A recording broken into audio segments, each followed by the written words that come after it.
taking away part of the best.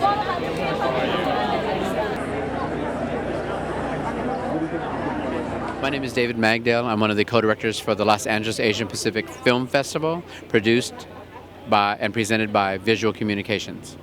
So tell me about the Visual Communications. Visual Communications is the nation's premier media arts resource center for Asian Americans. We provide educational resources, tools, networking, exhibition, archives, and anything that has to do with Asian American media. So why the Visual Communication launched and how did it start? You know, it started, in the 70s, 40 years ago. We're about to celebrate our 40th birthday. And it started by some students at University of California, Los Angeles, at UCLA. And it's been in business since, the 70s. I mean, it started off just to make sure that we preserve Asian American media, that was happening in the U.S. So it covers all of the Asian communities in the United States. So how does the Asian Pacific Film Festival start? This is our 26th year. We started in the 80s, and we had some years where we didn't show, but we started about 26 years ago. Our goal with the LA Asian Pacific Film Festival is really to showcase the best and the brightest of Asian American and Asian international cinema. It also offers a showcase for a lot of our filmmakers to show their work in a festival setting.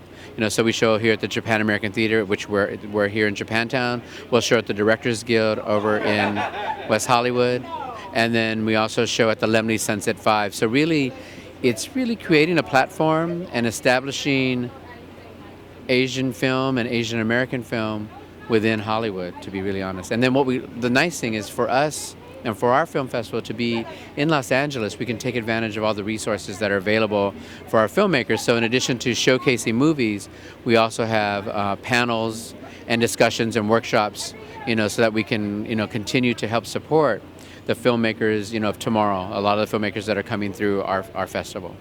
So it's closing night, so I don't think you got all the results. But how was this year? This year was great. This is I've been working with the festival since 1998. The festival this year, the 2010 festival, is amazing.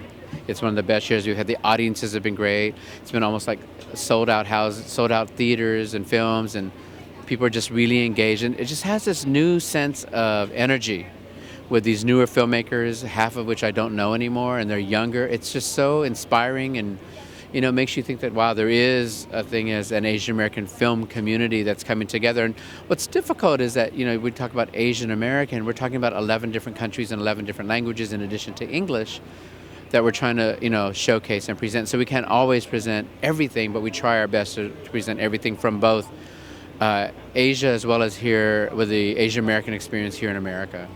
So YokosoNews, we are from YokosoNews, and I'm mainly dealing with the Japanese people, Japanese film too. So what do you think about what's the relationship with BC and the LA Asian Pacific Film Festival and Japanese film?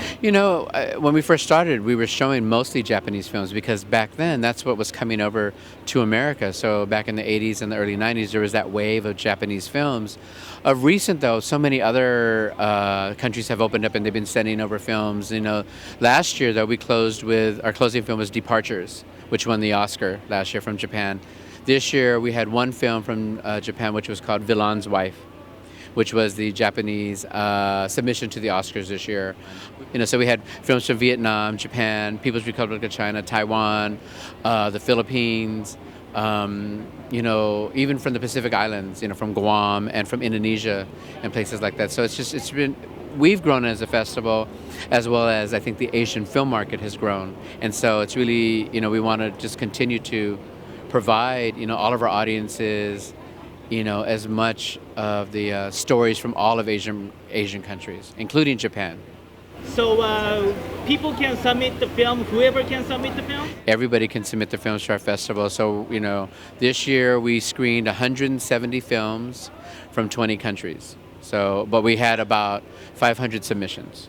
And so how can we submit? When do you guys accept submissions? We take submissions for our film festival in September all the way through to January.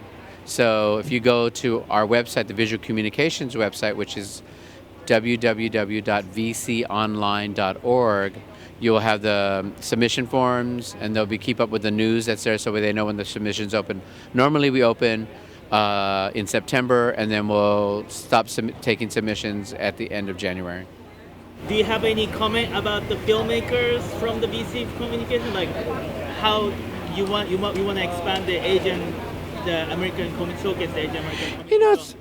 It's been really interesting this year in particular. Like I said earlier, that there's so many new filmmakers and so many younger filmmakers, which is really good and it's very inspiring. So I think it is expanding, and when you see the audiences that come out for the films, you could just feel the energy that they're. As a community of Asians living in America, we're still hungry to see ourselves on the movie screen because we still like going to the movies. But we don't.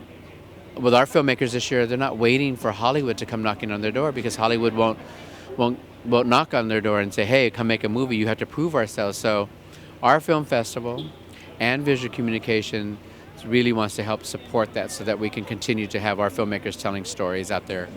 Yeah, also I heard that there are many Japanese filmmakers in Japan study in the US, getting together, start making independent film too. So I mean, that's something we want to look forward to, is if we can, look forward to any independent film that's coming from Japan. Last year we had, I think, 4 films that were from Japan, and they were all different from each other. So it wasn't just your departures from the big, from the big studios, but we had, other films that were there too. So we're always looking to see where something new and exciting is coming from. So if you're saying that the independent film community is starting to grow in Japan, that would be outstanding, because I think we want to make sure that we, at our festival, can have the platform so that these films can be shown. All right. So we also YokosoNews also sponsored Japan Film Festival. Oh, cool. Too. What do you think about each ethnicity having the festival in LA? What do you think about what we should do to cooperate each other between visual communication? Well, I think, in Los Angeles, we're so blessed because we're lucky to have so many different ethnicities, not just within the Asian spectrum, but even the Latino spectrum, and even within the Eastern European spectrum. There's so many. So like you were saying, there are so many different film festivals for so many different ethnicities. I think it's great because I think not one film festival cannot be the film festival for everybody. So if there's a Japan Film Festival, that's really great, and I think that was last month. Then you have the Indian Film Festival, which was also last month. With our film festival, it's very much Pan-Asian and it's very much Asian American. I mean, that's our focus. So I think everyone has their own audience, but it'd be nice to see if we could have other audiences come see the work and not just the audience of that ethnicity. I mean, for me personally, because I love film, I try to go see the Polish Film Festival, the French Film Festival, the City of Angels Film Festival, which deals with spiritual. I mean, it's nice to know, because I think media, the power of the media is so important. The power of film is truly amazing, because it's something that you can reach millions of people with, and it's just very important. And YokosoNews, that's going to be very important if it isn't already. We love YokosoNews. So next year, we hope that YokosoNews will come on and be our media sponsor, and maybe we can work together in bringing, some Japanese independent films over to support, whatever is going on in the Japanese film industry there. All right, thank you very much. We love Katz. He's the man. Peace.